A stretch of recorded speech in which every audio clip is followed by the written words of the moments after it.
Père Filière, bonjour. Alors, on est à Perpignan, on est rue du Théâtre, à la Cour du Baron. Et comme de juste, on boit du café.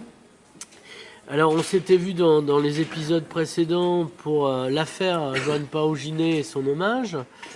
Et donc, ça continue, lentement mais sûrement, avec ton complice Pascal Colade. Donc, vous avez 2 concerts à ce titre, mais il n'y aura pas que Joanne Paoginet dans ces concerts. Donc un à Bao ou à Bage Bravo. Bao, j'ai eu les spasmes d'un doute. Et l'autre à Gérone. Alors 14 et 21, c'est ça? 21 novembre, oui. Voilà, alors le 14, on va commencer par Bao, le 14. Oui, le 14 a été une idée de Aéronaut de Bao, Oui. qui nous avait vu chanter à Perpignan, devant le Castillet, pour l'ANC. Et ils ont eu l'idée de nous... Alors l'ANC, il faut préciser ce que c'est. L'Assemblée nationale catalane. Oui, pas Corse. Et ils ont eu l'idée de nous faire un concert entier, on va dire, à Bao, le 14 novembre. Ce concert réunit donc Pascal Coumlade et moi, avec Gérard Melou et Simone Serré à la percussion, où nous interpréterons des chansons de Giné, bien sûr, et d'Obidi, mon duo, et puis peut-être quelques textes que j'ai écrits, que j'ai composés. Ensuite, on va donner le même concert, mais un peu plus élaboré, à Gérone, dans un hommage aussi sur Obi Mollo et Jean-Paul Ginet, mais ce concert avec la complicité de plusieurs chanteurs des pays catalans. On seront 5 sur scène. Et on fera ça dans le 21 soir à l'Auditori de Gérone. Et on devrait avoir l'opportunité de sortir un DVD de ce concert que j'espère remarquable, puisque la charge de télévision de Catalogne s'est proposée pour filmer en direct cette manifestation. Alors, avant de parler de Joanne Paoginet et de continuer et de faire un bilan de cet hommage, qui est Ovidie Monio? Est-ce qu'elle est vivante? Est-ce qu'elle est morte? Non, c'est un garçon, Ovidie Monio. Ah, d'accord. Parce qu'Ovidie, c'était une actrice porno pour moi, donc... Ovidie Monio est un chanteur du Pays Valencien, Ouais, qui est mort aussi dans les années 90, ouais, de suite d'une longue maladie, on va dire, ouais. et qui avait été un peu, à la même image que Jean-Paul Ginet, un peu oublié, un peu mis de côté, de par sa forte personnalité. Et puis, les choses changeant en Catalogne, certains artistes se sont proposés de le remettre dans la lumière, en découvrant que cet artiste était d'actualité, comme exactement Jean-Paul Ginet dans ses textes, malgré leur disparition précoce. Est-ce qu'ils sont similaires au sens de la musique, du texte? Non, pas du tout. Pas du tout. Pour faire une comparaison, si tu veux, succincte, je dirais qu'Obi Monio est un chanteur de citadin, alors que Jean-Paul Ginet est un chanteur de petit village. D'accord. Ce n'est pas péjoratif ce que je dis Oui, là. oui, oui. Chacun étant à la Ras des recherche, champs, ras des villes, quoi. étant à la recherche d'un public à portée de son territoire. Voilà, même si Obi Mollo, comme Jean-Paul Ginet était parti à Paris, Obi Mollo était parti à Barcelone, puisqu'il avait même fait du cinéma et de la télévision. Rendez-vous, vous êtes fermé. Et donc, en lisant et en écoutant Obidi, on peut faire une similitude de poètes engagés, certes, sur deux phénomènes, sur la langue et la situation géographique. Voilà pourquoi ces deux grands poètes, Ginet et Murillo, à moi personnellement et à d'autres, heureusement, servent de porter son image après ce grand oubli, après ce grand trou dans lequel ils n'ont pas été d'actualité. Alors, la question qui se pose, c'est il semblerait qu'il y ait eu un enthousiasme pour l'hommage à Ginet dans tous les pays catalans. Et ici, bon, il n'y a rien qui est enthousiasmant en général, quoi. Mais ça fait, on n'en a pas plus parlé que ça. Enfin, c'est tombé à plat, quoi. Non, je pense que le projet de Quentin Ginet avec les chanteurs de tous les pays catalans est un projet certes ambitieux, mais certes très réaliste. Surtout dans les moments que nous vivons de changement social et politique au Sud. L'important de la recherche et du travail qui s'est fait autour de ce poète Jean-Paul Ginet a deux sens. Oui. Le premier, il est linguistique, parce que le roussillonnais, étant une langue à part entière, voit maintenant sa force et sa vitalité diffusée par les écrits et les chansons de Ginet, et d'autre part par le regard pertinent de plusieurs artistes, dont 92 exactement, qui ont eu d'une part le courage, la sagesse et l'intelligence d'interpréter à leur façon, tout en respectant la linguistique de Jean-Paul Ginet, une de ses chansons. Je pense que tu as dû l'écouter, c'est assez surprenant de voir ce que Ginet, qui était un chanteur solitaire avec sa guitare, peut devenir une fois orchestré. Je l'ai vu au théâtre municipal, parce que voilà. là on est rue du Théâtre. Voilà. Et on peut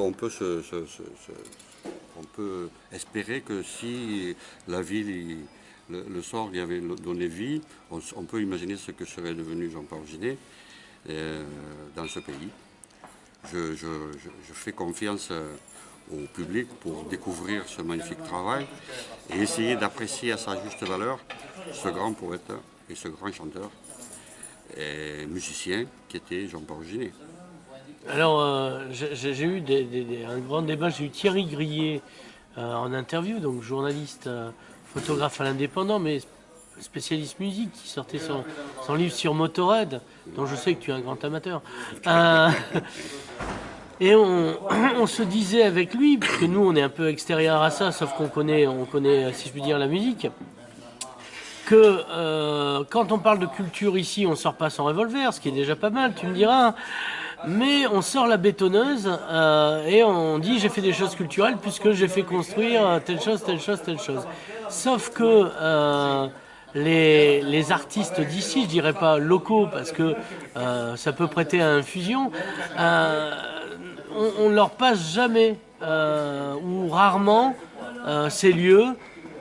Parce que, je sais pas, comme ils sont d'ici, ils n'ont pas de valeur ou que ça intéresse pas. On fait pas d'investissement dans la création locale. Je ne crois pas que ce soit dans ce sens que tu devrais avoir une pensée pour les chanteurs dits locaux ou les chanteurs de ce pays. Je crois que tous les chanteurs, dans leur grande majorité, ont accepté d'interpréter Ginet.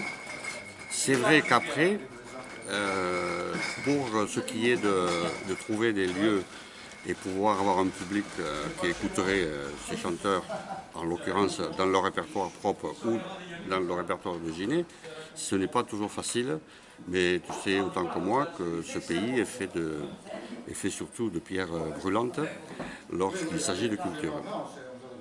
Donc il ne faut pas lancer la pierre à ces chanteurs d'ici, ni d'ailleurs aux chanteurs du Sud, qui eux aussi ont leurs difficultés. C'est pas leur jeter la pierre à eux, c'est-à-dire que aux institutions qui, avec l'argent public, ne donnent pas la possibilité aux créateurs d'ici de s'exprimer. Les institutions, c'est le premier rempart de la République française qu'il faut franchir pour avoir les honneurs et les dotations qui permettraient à certains chanteurs de s'exprimer. Je pense vraiment que c'est dommage que ce ne soit pas l'inverse, que ce ne soit pas les institutions qui franchissent la muraille pour se diriger vers cette population qui a beaucoup de choses à dire, tant au niveau d'ailleurs de la musique, comme de la littérature ou de la peinture et d'autres termes. Bien sûr, à entendre ce que je suis en train de dire, le Conseil général va s'hérisser les cheveux sur la tête, puisqu'il prétend faire beaucoup de choses. Mais même ce beaucoup de choses, qui n'est absolument rien par rapport au boulot qu'il y a à faire,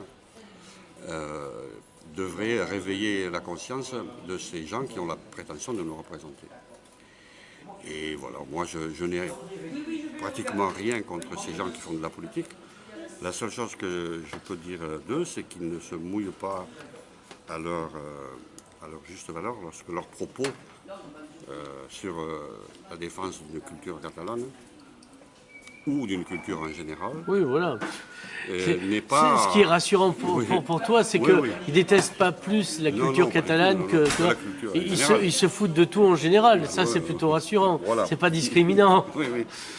Et donc, ils font vraiment le strict minimum pour apparaître lors des élections, pour avoir quelques voix supplémentaires. Voilà, et élections il y a en ce moment, mais même ça, ils ne le font plus. Je pense que les gens ne sont pas dupes, au point de continuer à voter pour ces gens-là, quels qu'ils soient d'ailleurs, pour continuer à espérer quelque chose de ces gens-là. Voilà. Alors, on va revenir, donc, Pascal Commelade, toi tu chantes, et lui il joue, c'est ça, dans ce concert. Et pâtez-nous, inversez les rôles. Parce que Pascal est d'abord un musicien, ce n'est pas un chanteur. Et moi, je ne suis pas un chanteur, je suis un musicien. Voilà, donc, ou l'inverse. Non, voilà, c'est un chanteur et pas un musicien. Voilà. Pas un musicien. Et donc,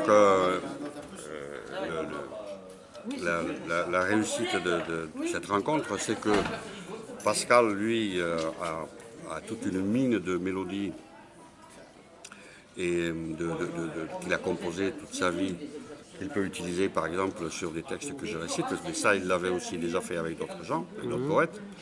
C'est pas en soi une nouveauté. Ce qui est une nouveauté en soi, c'est que l'hommage qui se fait à Ovidi et à Ginet, on a tous les deux le même regard affectif sur ces deux chanteurs. Et on utilise notre talent, entre guillemets, pour les servir, ces deux personnages. Mais Pascal donne vraiment une dimension, ne serait-ce que par la personnalité qu'il représente, une dimension vraiment internationale à ces événements. Et je suis, moi, personnellement, très fier de pouvoir partager avec lui une scène. Alors, ça sera la dernière question. En ce moment, les Catalans sud et nord essayent de mettre la rumba catalane au patrimoine mondial immatériel de l'humanité. Toi, t'es pas un rumbero, mais qu'est-ce que... Je la danse.